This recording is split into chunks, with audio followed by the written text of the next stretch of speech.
One massive action TV show.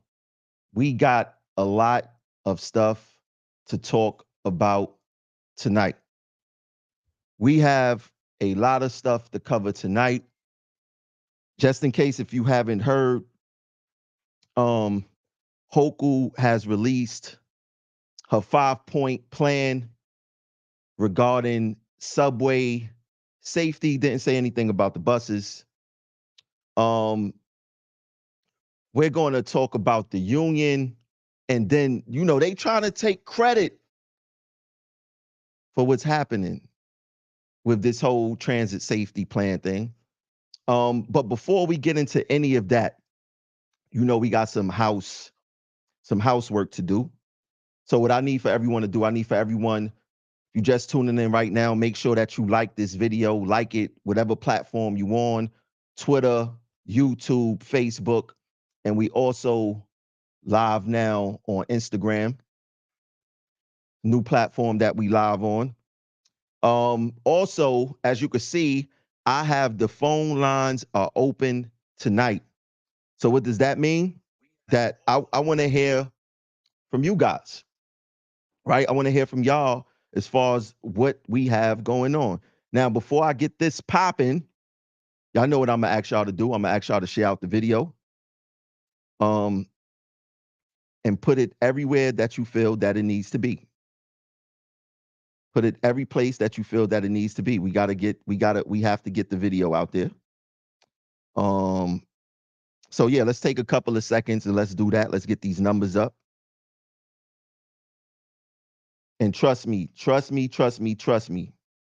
We are going to get into it today.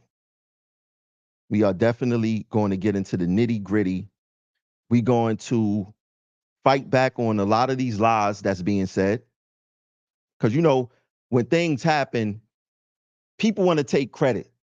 Local 100 want to take credit. And we're not going to allow them to take credit for what's happening because they never spoke about the level that the governor spoke about. And just to be quite clear, Kathy Hochul had a press conference at RCC today. That's at the Rail Control Center, or OCC, whatever they want to call it now, right? And the union wasn't invited. So if you guys was doing all this fighting for us and claiming that, yeah, we won this, and we're going to get into that because, like I said, the union lying about what they won. They lying about what they won. So let me just put my special touches on this real quick. Let me just do this. And trust me, we're going to get into it. And like I said, the phone lines are wide open today. If y'all want to call in and state how y'all feel, my last show, I didn't do that. This show, I am going to do that. Let me just put it in one more group. Hold on one second. It's not there. Hold on. All right, I'm gonna leave it up to y'all to share it out. So, like I said, we're gonna talk about Kathy Hochul's 5-point plan, and let's jump straight into it. Check it out. These latest attacks, I'm unveiling a 5-point plan to rid our subways of people who commit crimes and to protect all New Yorkers, whether you're a commuter or a transit worker. Point 1, I'm redeploying nearly 1,000 members of the New York State Police, MTA Police, and MTA National Guard to conduct bag checks in the city's busiest transit stations, which is why I want to introduce the leadership team that is helping us get to this point. Jan Oliver, you'll be. Now, point 1 of her 5-point plan was that she's going to activate the MTA Police and more NYPD and the National Guard, right? Now, I've said this plenty of times before.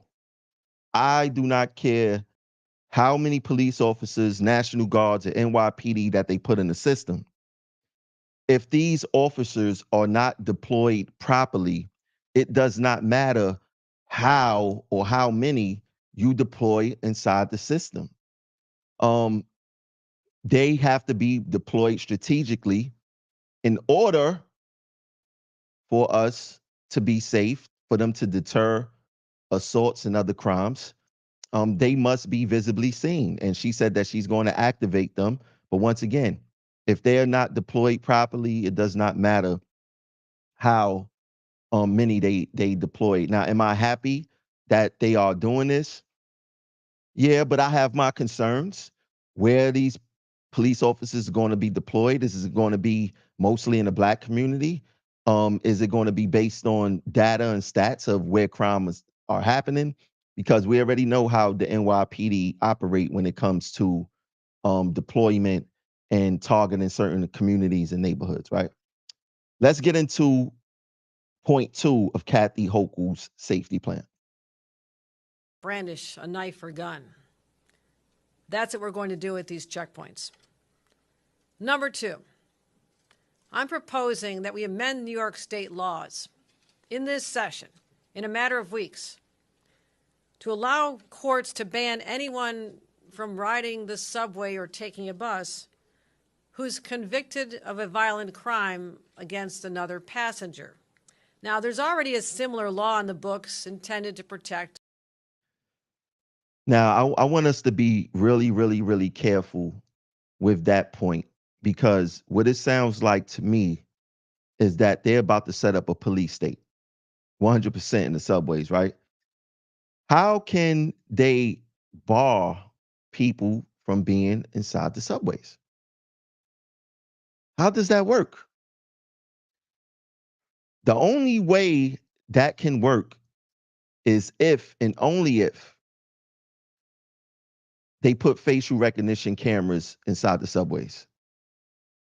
That is the only way that this can work. So if they don't plan on putting facial recognition cameras into the subways, then how are they planning on managing people who commit serious crimes in the subway and keep them out of the system? That makes no sense. So this point could possibly two ways: facial recognition cameras inside the system, or it's just to gaslight us and the public to make them feel like they're safe. Let's get into point 3 of Kathy Hoku's safety plan. Point 3, we're strengthening the cooperation between the police who patrol the subways and the district attorneys who prosecute the crimes. This is something that came up at our meetings. The district attorneys need to know the full body of evidence that's out there with respect to these recidivists and repeat offenders, something that the mayor and I understand. Enhanced coordination.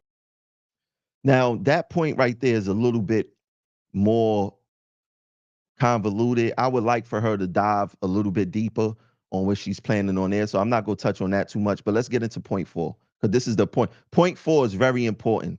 I want y'all to check it out. Point 4 is about protecting our transit workers. If a camera had been positioned on Alton Scott's conductor cabin last Thursday, we probably would have already apprehended the person who slashed his neck. Or maybe they wouldn't have done it at all if they knew there were cameras watching their every move. Now, I've already pushed the MTA to speed up the installation of cameras in subway cars, and thank you for your commitment to do that. We've shaved off many, many months, and every month is going to make a difference. They'll all be completed by the end of this year, not the longer period that had been first talked about. And I think that's an essential deterrent. If someone who's going to do harm to someone else knows that is being recorded, that there's cameras watching them, they might just think twice about it. But also, if they go forth with committing a crime, we'll have the evidence to make sure they don't do it again. But also, there's a blind spot in the... Now, transit workers, we must pay close attention to what they really saying here. They really think that cameras are going to deter crime. Did they forget that there are cameras on buses? Did they forget that? Are the cameras on the buses deterring crime? on the subway? I mean, on the buses? Are the cameras on the buses deterring crime? Absolutely not. We live in an era where they know everyone has a phone. And when they see something go down, the first thing that they do is pull out their phone and record it, right? Does that stop people from committing crimes? Absolutely not. The real thing here is for those cameras to be used against us in disciplinary matters. That's what it is. Now, what the union should do, if they smart and they as strong as they claim they are, that these cameras are to only be used for crimes, for criminal investigations. They cannot be used to monitor us in our cabs, because this is another reality that the MTA don't want to talk about. The MTA, believe it or not, and this is to the riding public, the MTA supervision, rail control, um, basically the tone that they use to deter workers from wanting to stop their train and use the bathroom in between routes. One thing that we do to keep the railroad moving is that sometimes, believe it or not, we use the bathroom in between stations. Right? That's a reality of what happens. Sometimes we have to make adjustments, right? With our clothing, our shirts come out, we got to adjust our pants, uh, things of that nature. So they're going to be watching. Think about this. They're going to be watching us in those cabs while we're making those adjustments. Y'all don't see anything strange with that. They just like, hey, the governor's like, hey, if there was a camera in the cab, maybe this assault wouldn't have happened. No, there's cameras in every bank in America. And guess what? Banks still get robbed. There's cameras on buses. Bus operators still get assaulted. And guess what? These people rarely get caught, right? Um, they got those cameras in the street in certain communities for shootings and stuff. Guess what? Shootings still happen. So those cameras are only going to be there to discipline us without a doubt. Let's get into point 5. Point 5 is we're expanding the joint MTA and New York City run pilot program. It's called SCOUT. You may have heard of it. It stands for Subway Co-Response Outreach Teams. Now, these are led by mental health clinicians, but here's the difference between them and the SOS teams that I've talked about. These teams are also backed up by the police. They have police officers along for backup, and they only deal with individuals having the most severe mental health crises, those that our SOS mental health teams cannot safely approach without police support. These are literally the people who can pose danger to themselves. Now, that point is pretty strange to me because I swore Mayor Eric Adams said that he had teams of people down there already doing that work. But if you check the E line, homeless EDP Central. If you check the Q line, homeless EDP Central, right? So what are they really doing there? And in her 5-point plan, she was talking about the police officers collaborating with the DAs. It doesn't seem like our leaders in government are not collaborating on a level that they should be collaborating. Because like I said, I swore that Eric Adams already said that he was doing this. Now all of a sudden Kathy Hochul is doing it, right? So I don't really know what's going on there, but there needs to be better collaboration between um our leaders in government. Now I want to point out something to show you guys that they not really invested into our safety, right? There's certain things that you do not mess up. There's certain things that you just have to get right. And I want to point something out to you guys regarding that. So check out what Jan Oliba had to say. And I want to see if you guys pick up on a very critical mistake to show that he's not invested into our safety. Check it out.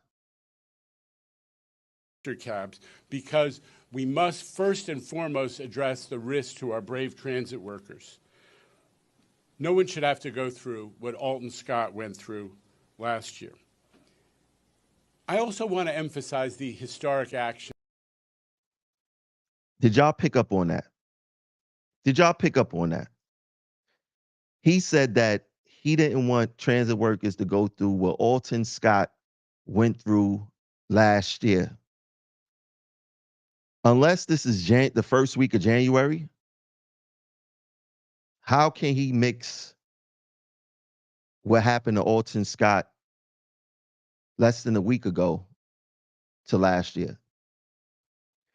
It absolutely shows that they are not invested in our issues. Let me play that one more time because it happened pretty quick. Listen to it.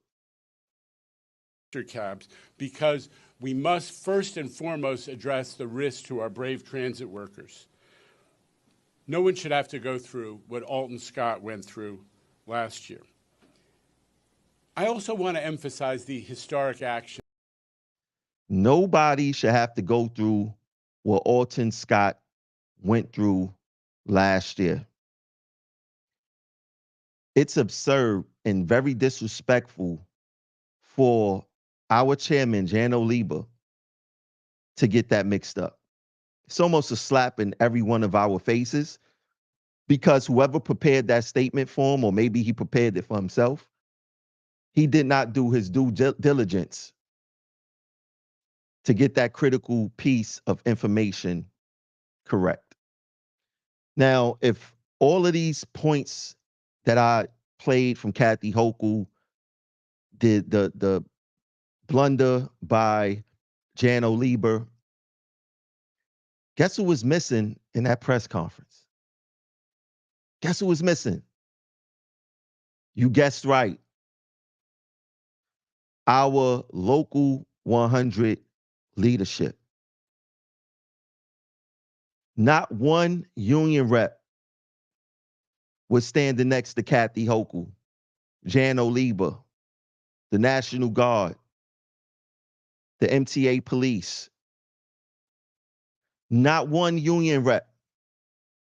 Not at one time did Kathy Hochul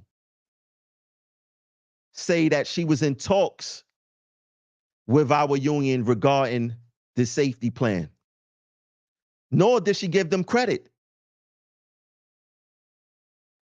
So where was our union representation at? Why weren't they there? And I think that it's politics at this point. You have Samuelson blasting Hoku about Metro North stuff. Never blast Kathy Hochul or any governor while they was in office regarding our safety. They never said nothing to Governor Cuomo when conductor Denard Jenkins almost lost his life after being literally stabbed in the back at 148th Street. They said absolutely nothing. And by Kathy Hochul not having not having no union representation there shows the lack of respect that they have for our organization. The lack of respect that they have for our organization, right? And then we still have politicians gaslighting us as to what is happening regarding crime in the New York City transit system. Look what Eric Adams said. Murders are down. Shootings are down. Transit crime is down. Car thefts are down. The safest big city in America just got even more safer. How is that? Transit crime is not down. If anything that's happening with transit crime, it's underreported. Let's call it what it is. Transit crime is underreported. underreported. It's nothing more, nothing less than that. It's underreported. But he wants to gaslight us and tell us that transit crime is down. If transit crime is down, then why is Kathy Hochul sending in the National Guard? If transit crime is down, why is Kathy Hochul adding the MTA police to a system that the NYPD should be controlling? If transit crime is down, why are they doing random bag checks of people bags? And I don't know. I'm starting to think that they are out of touch of what's really going on here. I think that they are out of touch. Unless someone is bringing a semi-automatic onto the subway system, they're not going to carry a bag. It's called the concealed weapon for a reason, right? It's called a concealed weapon for a reason. That gun, that weapon is going to be on their waist. And guess what? If they that stupid to carry a gun in the bag and go through that checkpoint, then they deserve to be locked up for life. They deserve to be locked up for life. And how are they, like, it's simple. You see a checkpoint, guess what they go do? And I think the news reporters asked this. They just go simply to another station.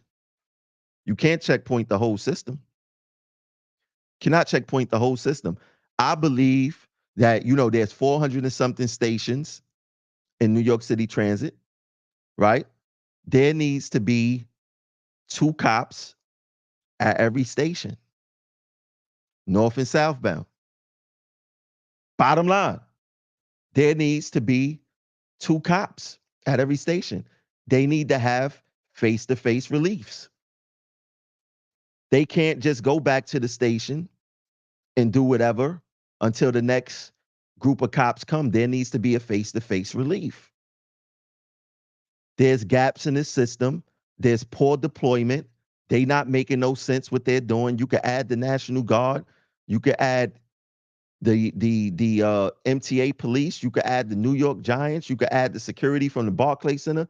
I do not care how much people you add to the system, police you add to the system. If they are not properly deployed, we're going to get the same results, people.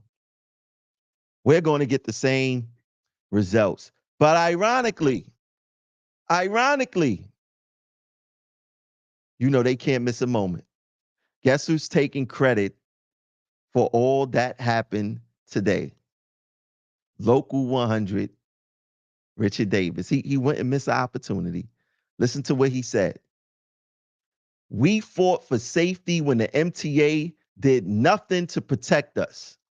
Despite attempts to blind us with stats, our firm dedication exposed the truth. Ladies and gentlemen, can somebody tell me what Local 100 exposed? What did they expose? What did they fight for when it came to our safety? They did not make no demands. There's nothing on the website. There's nothing on their Twitter pages. There's nothing on their social media pages to say that they fought for us. Nothing at all. So how did they fight for us? Someone tell me, how did they fight for us? But they did not waste the opportunity. Let me put this back on the screen. They did not waste an opportunity to lie, to act like that they had our back. Now they want to be praised like they're heroes, when the truth is they've been silent this whole entire time. We seen this during COVID. We seen this during the numerous assaults. Listen to their press conferences. Listen to their press conferences. They didn't do nothing that a regular union would do who would fight for their members. They never organized and mobilized us. They never said, let's put together a rally. They never said, let's hold the MTA accountable. They never said, let's hold the governor accountable. They never said, let's hold these DAs accountable. But they donated to all their political campaigns. They turned their back on us. This union was never proactive on how they defended us during safety. The only time they asked for our assistance is to go to court, so they could be made look good for their propaganda for stuff that's coming up this election. Why y'all think that they doing this? This is an election year, people. This is a presidential election year. This is a union election. They want to get elected. So guess what? Like they do every fourth quarter of an election year, they attempt to try to put their best foot forward. And listen to what else, or look at what else Richard Davis said. After meeting with New York City Mayor and consulting with Governor Kathy Hochul's office, this is a good start. Remember who sounded the alarm first. They did not sound any alarm first. Let's make that very clear. They did not sound an alarm first. That alarm was sounded first and consistently by progressive action. Let's make no mistake about that. Like I told y'all before, the phone lines is open. You could call in live, 563-999-3714. And if you're watching this video right now, make sure that you like it. We must keep ourselves in the algorithm. Like this video. Hit the like button on whatever platform you're watching. Twitter, Instagram, YouTube, Facebook. Like the video. And look at the key word of what they said here. This is how you know they was not involved with this. They never said that they consulted with Kathy Hoku herself. They said consulting with Governor Hochul's office. So this assault wasn't serious enough that the biggest manager of the MTA, which is Kathy Hochul, you couldn't get a meeting with her? I mean, she made an excuse. She said the mayor had things going on in his schedule. That's why he couldn't be there in the press conference. But not only y'all not being in the press conference, this situation was not serious enough to meet with the governor of New York. How much power do you guys think you really have? What's really going on here? It seems as if the politicians, the leadership of our city and our state do not take our union serious. And it seems that it has gotten worse since Richie Davis has taken the reins of our union. I'm quite sure they've seen the lawsuit. I'm quite sure they read social media. And I know for damn sure they watch Progressive Action. They watch Progressive Action. Now, what I want to say is there was a lot of stuff happening these past 2 days. And one thing that happened was that Richie Davis went up to the MTA congestion pricing hearing. It made us look bad. Made us look foolish. He's not taking this thing serious, this presidential thing serious. He's not trying to work on his speeches. He's not trying to learn the issues enough to where he don't have to read from a paper. He does not care about presentation. He just doesn't care. And I'm gonna play this video. And I guarantee that you guys are gonna feel just as embarrassed as I did watching that video. You ever remember being in school or you seeing the movies or the cartoons when the teacher scratches the chalkboard and you're like, oh my God, stop it. That's exactly what Richard Davis' speech was about. It was that nails against the chalkboard that like, damn. And I'm not exaggerating, people. I'm not exaggerating. I actually want y'all to comment in the comments or whatever platform you watching me right now. And let me know, am I lying? Check it out. Next speaker is Richard Davis, followed by Elaine Maldonado.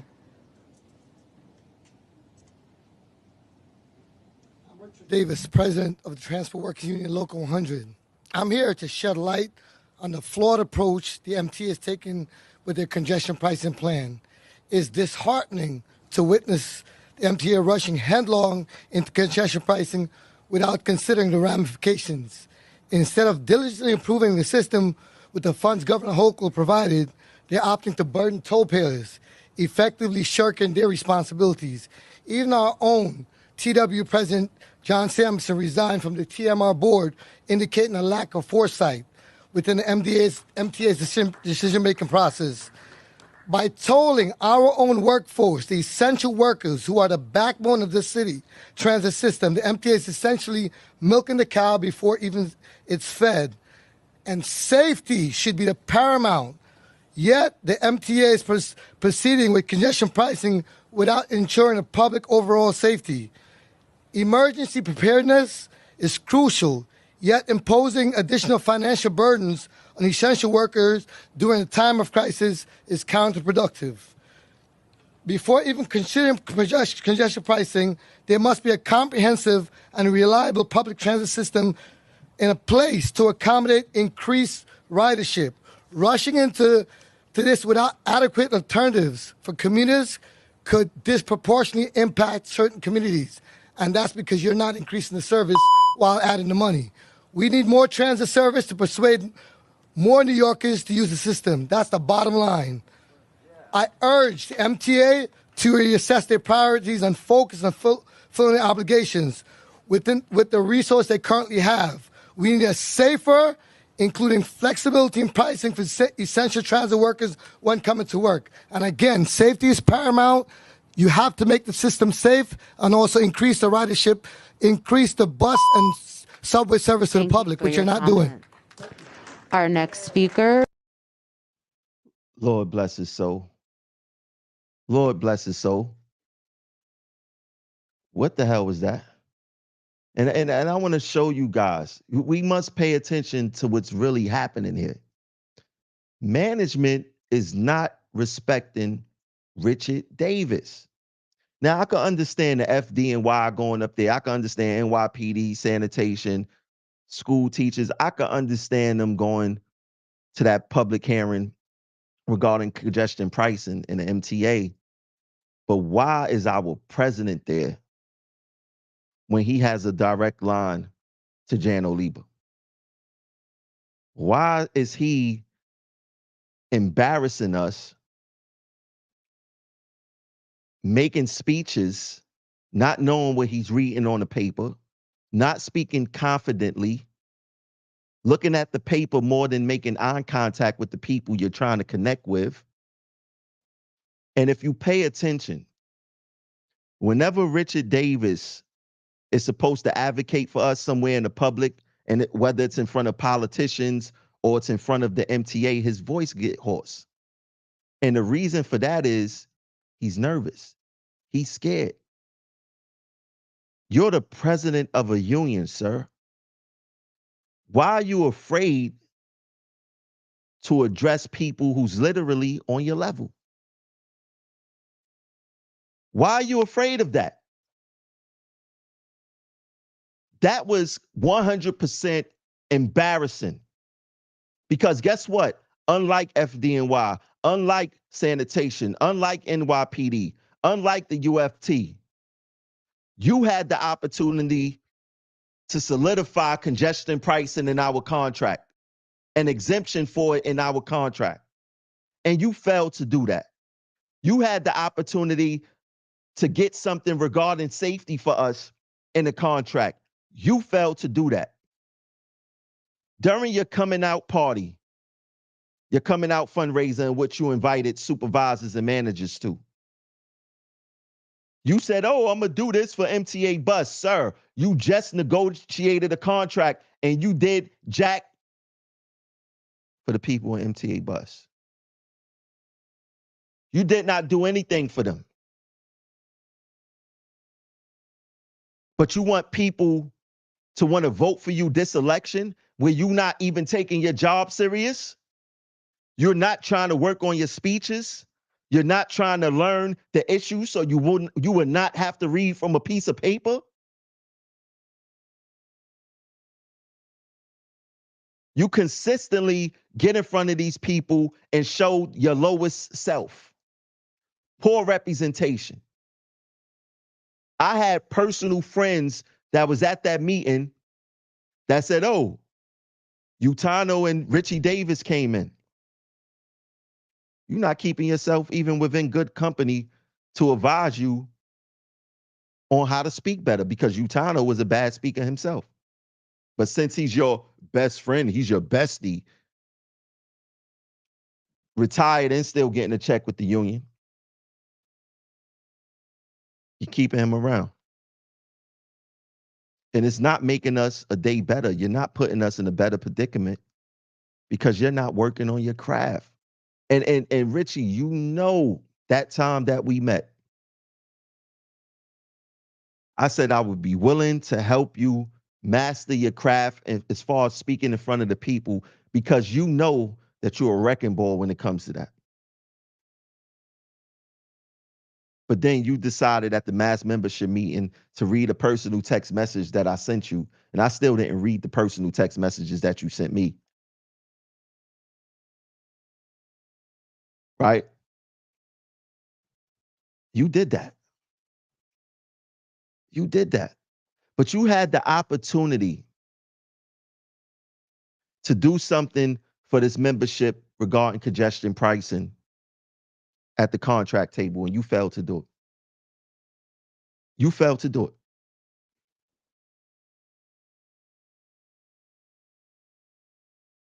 You failed to do it. Why? Why? Now you want us to think that, oh, if you vote for me, I'm going to solidify the stuff that I didn't do the last time. It's going to be BS. It's going to be BS. You're not even working on your craft. You don't care how you represent us. If you look at that paper that was in your pocket, it looks like you just had it folded up in your back pocket and like, hey, let me just go up to this MTA congestion pricing meeting just to make myself look busy. In the campaign, because I work on a real campaign, we call that busy work. Just to make yourself look busy. Right? Let me just go out there so the members can, I failed the members during the contract, but let me just go out there and act like that I'm fighting for them. Come on, Tony, let's go up there. I'm just going to go up there 2 minutes, but you poorly represented us. You had the opportunities to seal the deal, and you did not do it. And like the saying goes, if you fail to plan, you plan to fail.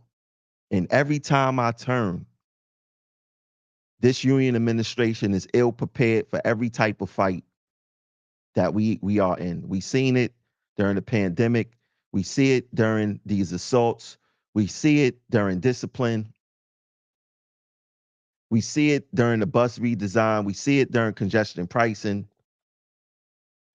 We see it during for Medicare Advantage. We see it for our regular health care. There's absolutely no fight. All of these different entities are having their way with us. Every single last one of them.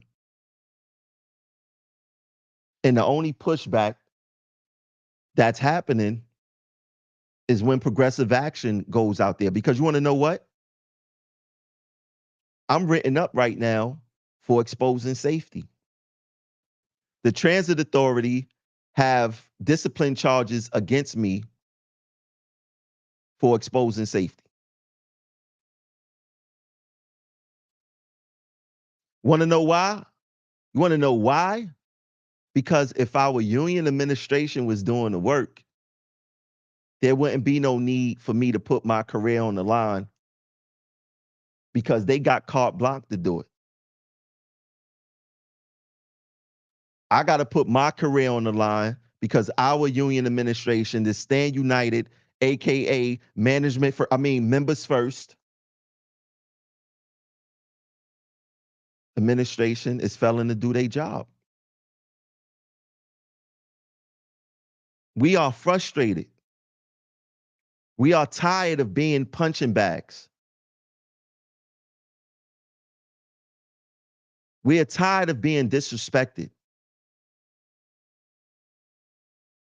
And our union administration is not making it any better for us. They're not doing anything to make us feel at ease, but lying. That's what they're doing. And I got to bring this up again. I have to bring this up again. What is he talking about? They fought for safety. When did they ever put up a fight for our safety? They never put up a fight about our safety. When you are part of a union administration, when you are a part of an organization such as a labor union, you put up a fight by organizing and mobilizing your members. They did not organize and mobilize us in any way, shape, form, or fashion. They did not attempt to make allies with the riding public regarding safety. There's 5 million people who take this system a day. That's essentially, if we was to capture half of them, all because we are all adjacent to the same issues, which is safety. Our 40,000 plus labor union could essentially become millions if we were to align ourselves with the riding public. And that's what we're going to do in April. In April, I am planning an assault rally, and I've been doing this before all of these serious assaults been happening. When Stand United, aka members first, been in office, they have never did a safety rally. They never tried to organize or mobilize us regarding safety. So in April, I am planning one of the biggest safety rallies that we have ever had. I am not doing this. I'm not a clout chaser when it comes to our safety. I've been doing this for years. I've been bringing caskets in front of MTA headquarters for years. I done marched across the Brooklyn Bridge for years with a police motorcade. I went up to the MTA board many of times talking about our safety. This is not nothing new for me in progressive action.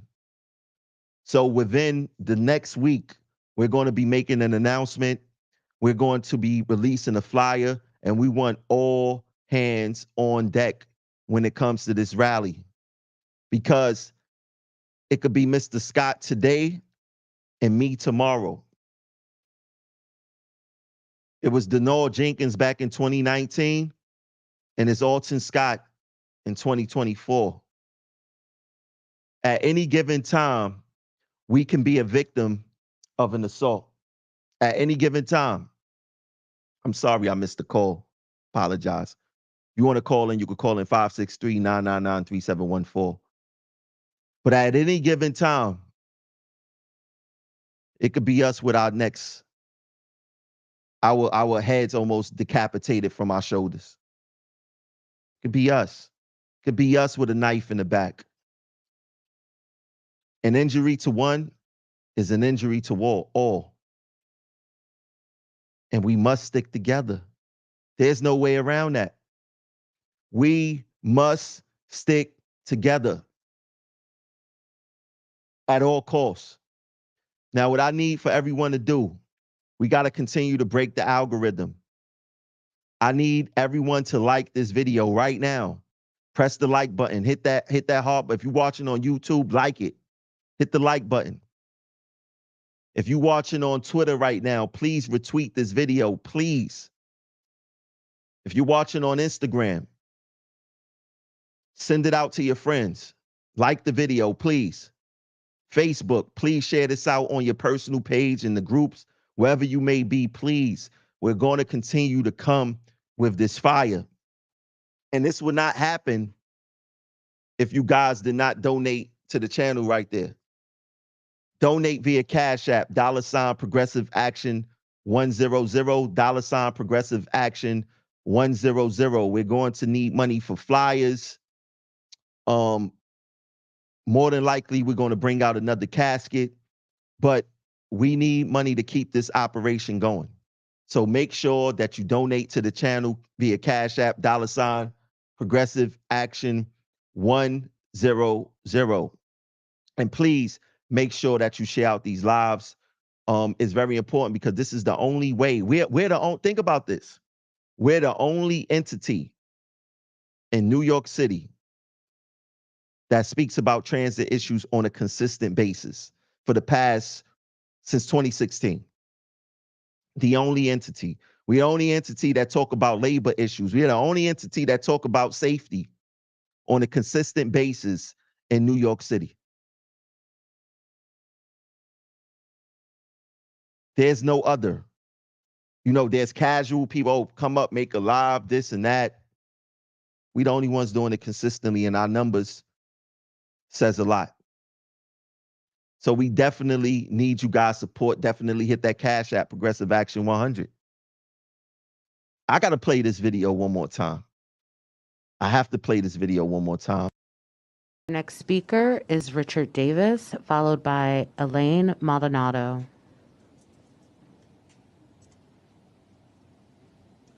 Davis, president of the Transport Workers Union Local 100. I'm here to shed light on the flawed approach the MTA has taken with their congestion pricing plan. It's disheartening to witness the MTA rushing headlong into congestion pricing without considering the ramifications. Instead of diligently improving the system with the funds Governor Hochul provided, they're opting to burden toll payers, effectively shirking their responsibilities. Even our own TW President John Samuelson resigned from the TMR board, indicating a lack of foresight within the MTA's decision-making process. By tolling our own workforce, the essential workers who are the backbone of the city transit system, the MTA is essentially milking the cow before even it's fed.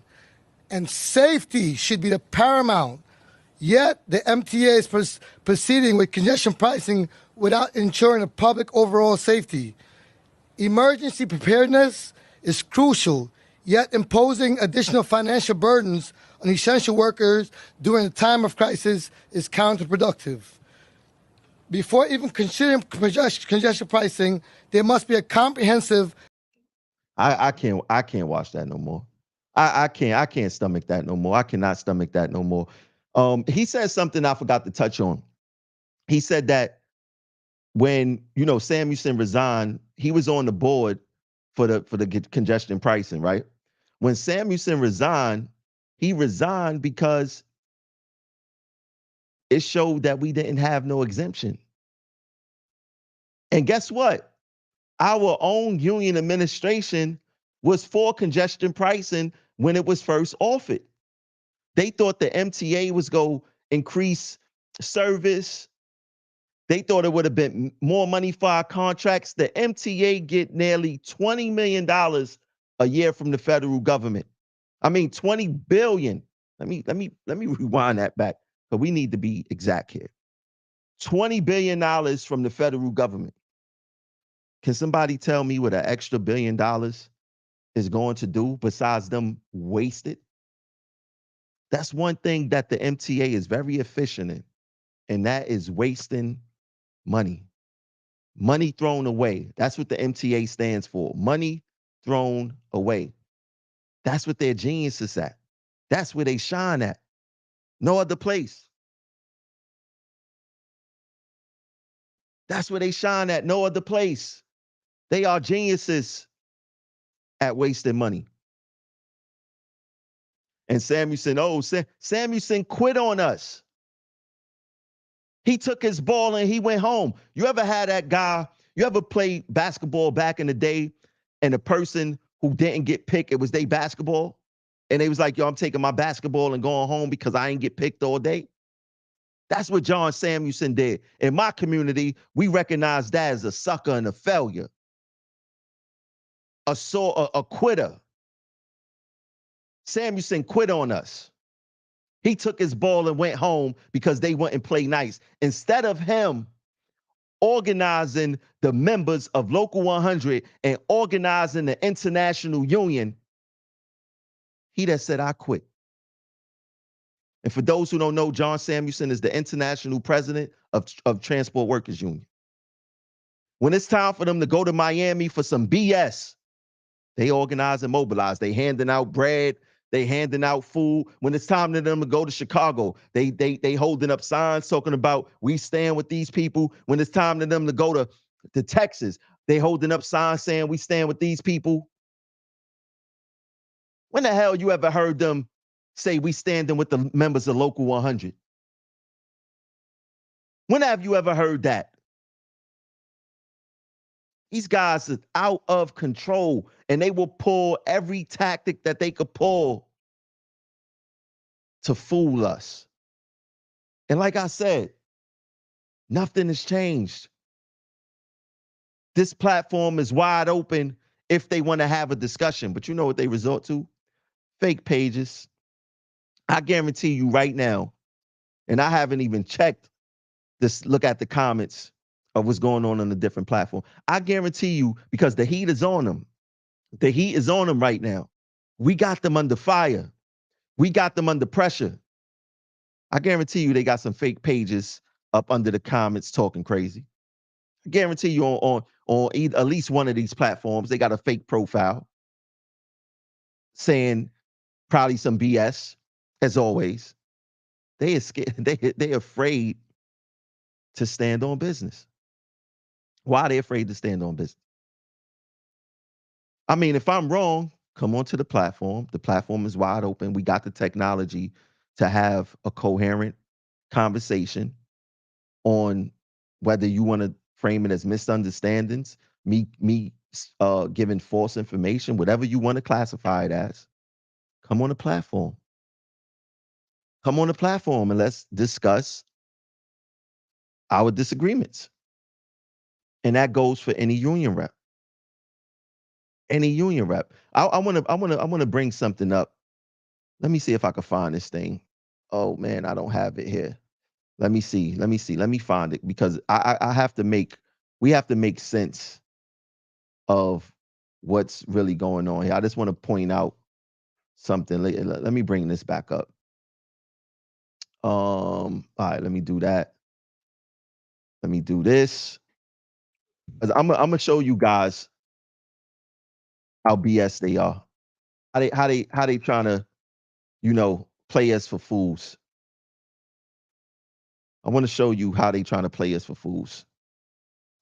And it's easy, it's so simple to rebuttal all of their lies. It's pretty simple to rebuttal all of their lies. Let me get this going. Hold on a second. Let me open this. It's pretty simple. And I'm gonna rebut one of their lies that they tweeted today, just to show you how much of BS artists they are. Let me just save this real quick. This is what I love about technology. Like, you could debate them in real time. Like, you could knock them out the box in real time. All right, let me get this going. Check this out, people. Wait, that's not it. Let me get that out of there. Let me put this right here. Look at this right here. I spoke about this on my last show, right? Richard Davey has said this about the union when our brother almost got his head detached from his shoulders. This is what Richard Davey said. The union leadership decided to put on some kind of work stoppage charade, which impacted a couple 100,000 New Yorkers' commutes today. He said, adding, they've assured me that conduct will no longer occur.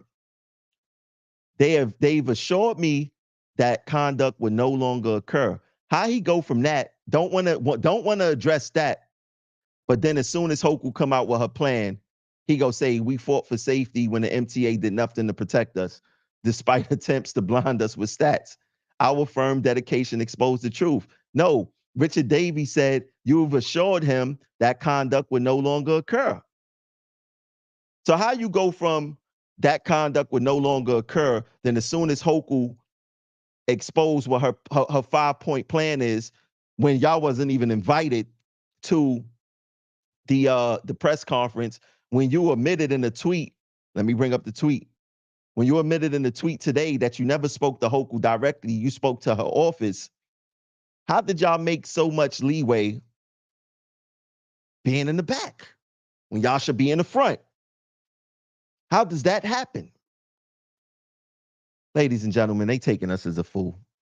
They taking us as fools. But as long as progressive action here, we're not going to allow that.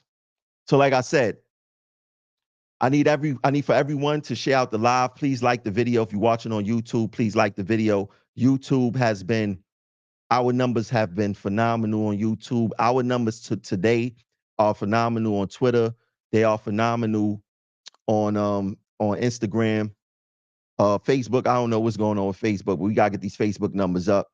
But we are doing a great job numbers-wise all throughout the place.